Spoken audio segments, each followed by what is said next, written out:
if I'm a Miami Heat fan, give me a pep talk after last night. You got Jimmy Butler. He's going to play a lot better than he did. He only went to the foul line 2 times, Dan, which is a postseason record.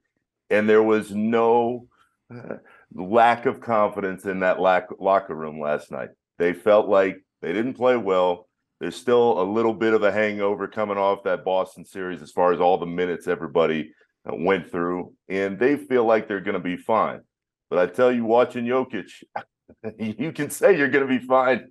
And then you look down and he's got 6 shots in the third quarter and he's dominating the game. And you go, uh-oh. So this is definitely going to be the toughest task that they've had on this run. I was wondering, and I'm racking my NBA Rolodex of how many players, great players, have the less they shoot, the more dominating their team can be. Because Steve Nash was like that with Phoenix, that D'Antoni would encourage him to shoot more. But I saw where Joker has 12 shots. But I didn't – it's not like I go, oh, my God, they're shutting him down. It's almost like that's what his game plan is. Like, I'm going to get everybody involved. Whereas if you said Jimmy Butler's going to have 14 shots, then I know Miami's in trouble. Can you think of somebody who – maybe Magic Johnson, but the less they shot, the more it felt like their team was going to have a great performance?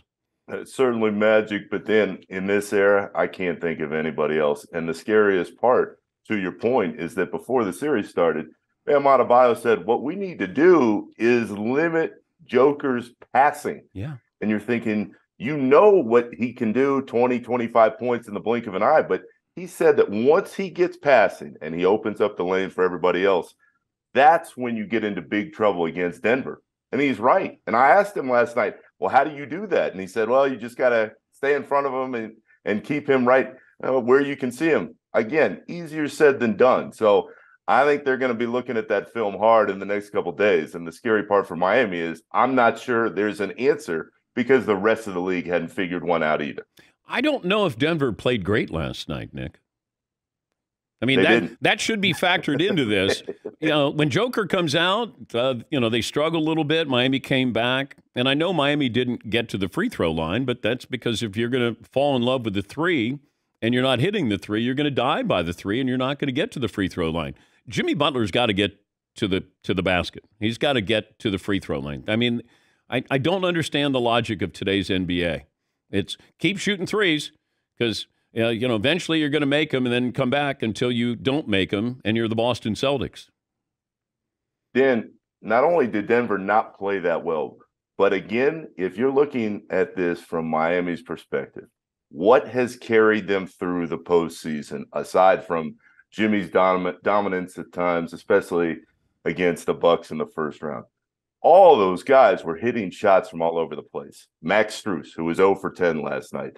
Caleb Martin, who was awesome against the Celtics in the Eastern Conference Finals. He's 1 for 7.